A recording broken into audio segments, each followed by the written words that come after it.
Mets fans? Emily Reppert here with Mets fan and collector David.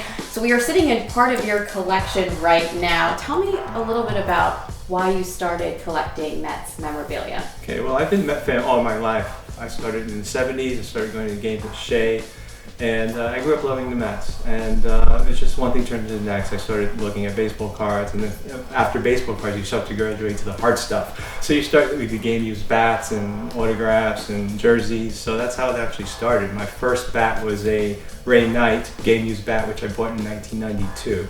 Which I still have. And you have, like you said, 86 championship team, 2000.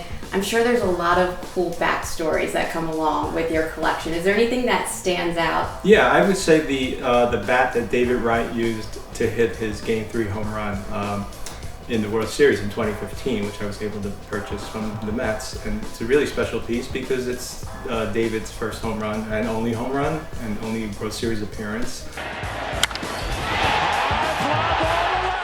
It's a game in which the Mets won, and I think that's like one of my favorite all-time pieces at this point.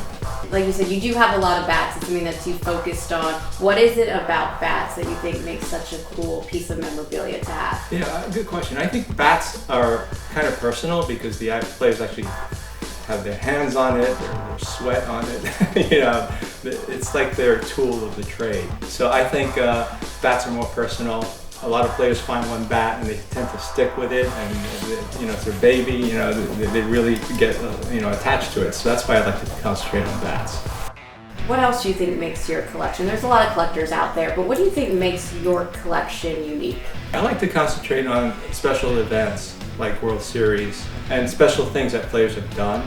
So I tend to collect the good moments and the bad moments because that's all part of being a Met fan. You have to love the Mets in the good times and the bad times. Absolutely. Let's talk about this collection too, obviously. Pieces of Shea, we have seats, we have the on-deck circle, you have backstop here. You went to Shea a lot as a kid? Yes. What kind of memories does this bring back to you? Like having this in your home? It brings back good memories because just have a piece of a stadium, the backstop, the chairs, things you've seen and looked at growing up as a kid. The men's room sign. Every time you went to the men's room, the parking sign. The parking Those sign. Those are good memories. Good memories. So, like this 2000 World Series banner and the signs. I mean, they're huge items, but it does bring back a lot of good memories, and it's kind of like preserving history because Shea Stadium's not around anymore, and this is the only pieces that exist in collections of people like me. Yeah, I'm glad I got to kind of feel a little part of Shea. I never got to go there, so this is as close as I'm going to get. What about players as well, too? You have so many bats from Gary Carter, Ed Hearn. Were you able to develop any relationships with players through this collection? I'm sure might be some cool stories there. Well, I'm personal friends with Ed Hearn. I met Ed in 1998. He actually came to my work to sign some bats for me. At the beginning of my collection of the 86 Mets, his bat was one of the hardest bats to get. And I had emailed him asking him if he had any, and his career was kind of short, so he didn't really have any. So since then, I have about 15 of them. So every time a Hearn bat came up, I actually bought one. And Ed has been to the house. He's seen the collection. Every time he comes to New York, we get together, and I drove him up to Cooperstown once for him to do a speaking engagement. We've done a lot of speaking engagements together. Me driving him to them, of course. I don't speak. Ed's been a really good fan. I actually run his Facebook page. It's called the Ed Hearn Fanny Club. So we created that last year for him, and he has a lot of members and a lot of fans are on it.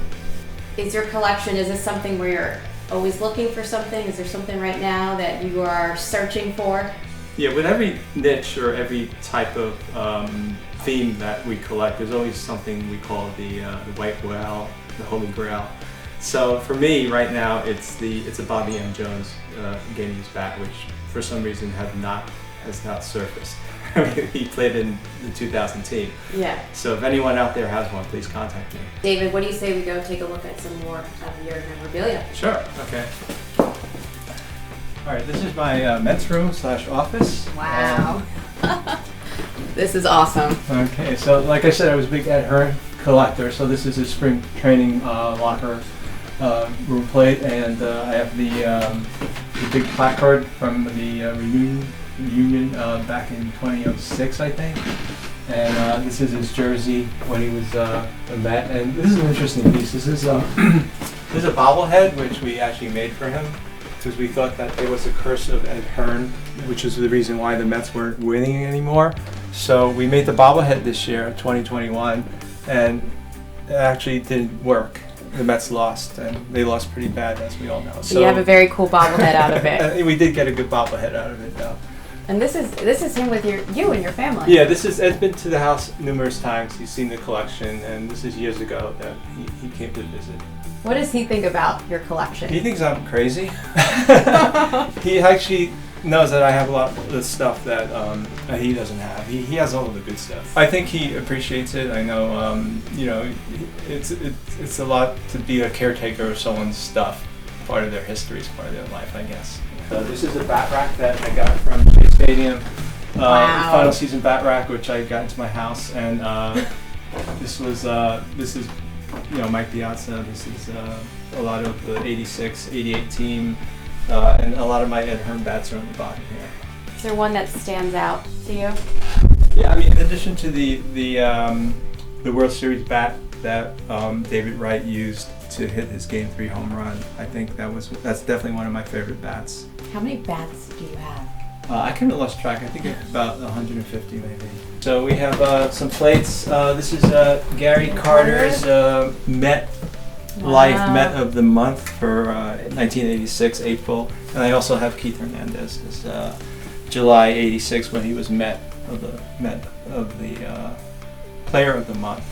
David, you even have stuff on the ceiling. Yeah, I ran out of room, so that's a Subway poster from 2002 team. It was the team's 40th anniversary, and the other one is basically 1986 championship poster. I have bats from the '86 team on the top row of the bat closet, I like to call it. The bat cave. The bat cave. Is that too cliche? And the bottom row is from the 2000 team. David, you have a great picture collection here, kind of a good way to put a face to some of the memorabilia that you have. Tell me about some of these photos. Okay, let me start with this one. This is 1998, where the first time I met Ed Hearn. He came to my job to visit me to sign a few items, which was really nice of him. You don't see players going to visit their fans. So he actually came here. So this was the first time I actually met Ed. And he's been at the house several times. I got pictures of him with my kids and pictures of me and Ed with some of his stuff. Back in 2010, you guys had the Nepcure Foundation Ed Hearn Day. So this was a picture of me I took with his standee. That was not actually Ed. This was me and my dad at the last game that we went to back in 2008, the final season at Shea Stadium. I haven't been to a Met game with my dad, so it was kind of special to go in 2008 to that last game. What did your dad think? He's really not much of a fan. He's more of a Yankee fan, actually, but I still love him. My daughter loves baseball. This is me and my daughter at Shea. My daughter has a lot of pictures. It's Cleon Jones. This is my other daughter with Gary Carter, Ron Swoboda. This is a picture of the whole family at Citi Field. And my daughter with Doc and Strawberry. Very cool. And so yeah, we have a special connection because she loves the Mets too. Yeah. So she grew up loving baseball. She next in line for the collection? Oh, absolutely. Yeah. My son doesn't like baseball, so he's off the list. So what do you think? This room's getting full, but is your collection, is it done or is it ever growing? I'm always looking for Ed Hearn stuff because he's my guy, my favorite person I like to collect. And fortunately, the only thing I'm looking for is the Bobby N. Jones bat at this point. So thankfully, my list is down to one bat. There you go. That's good.